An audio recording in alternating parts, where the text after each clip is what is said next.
Director of Patient Care Services here at Hospice Partners of the Central Coast. And I've been here now for 11 years. I'm a nurse, and I have now been in hospice work for about 25 years.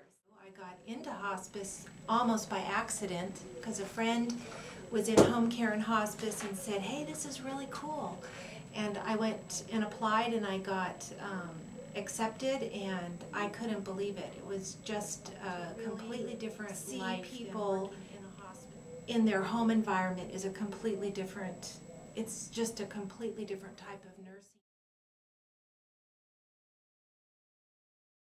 There are all sorts of different life experiences out in the community that you would have no idea what's happening behind those front doors.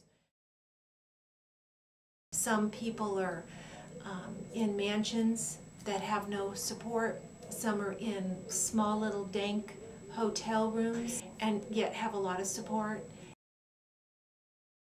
One of our sayings is dying happens on the last day.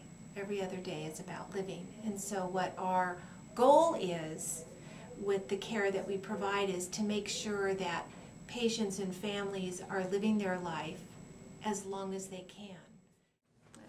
Hello, my name is Jane Simon. I'm a spiritual counselor, chaplain with Hospice Partners of the Central. And as spiritual counselors, we leave our personal religion at home. We go out, but let me tell you, we come back with the blessings. We go out thinking we have a gift, and we realize they are the gift to us. So I had a patient come on, and I understood they were well supported by their church, but I called, as we're required to do, and they were very lovely, invited me up. So I went up, and the husband was the patient, and he was in his recliner, and he kind of pulled me closer to him and said, do you think you can visit me when she's not here?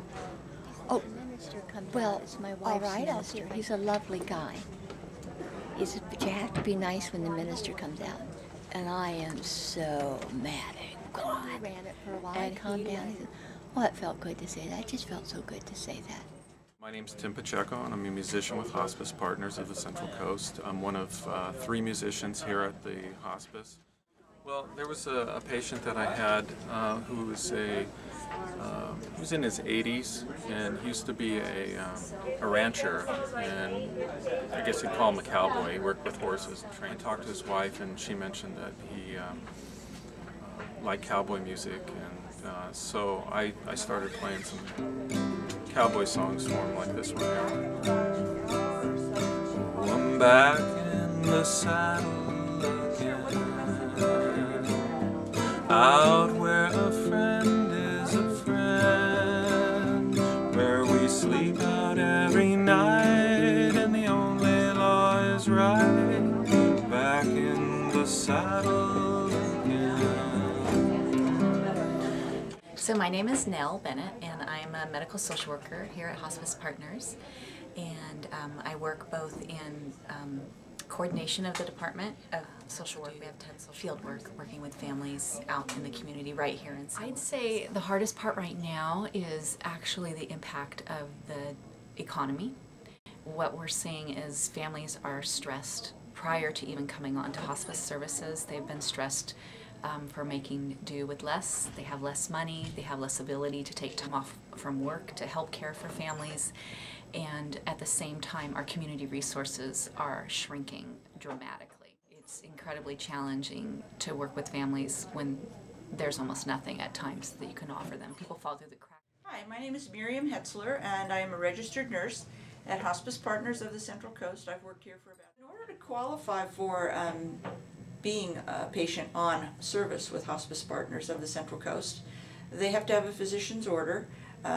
They have to have a limited life expectancy. The physician actually has to be willing to sign a piece of paper that says they have a life expectancy of 6 months or less. She actually is coming to mind at the moment. She was like 7 years old, and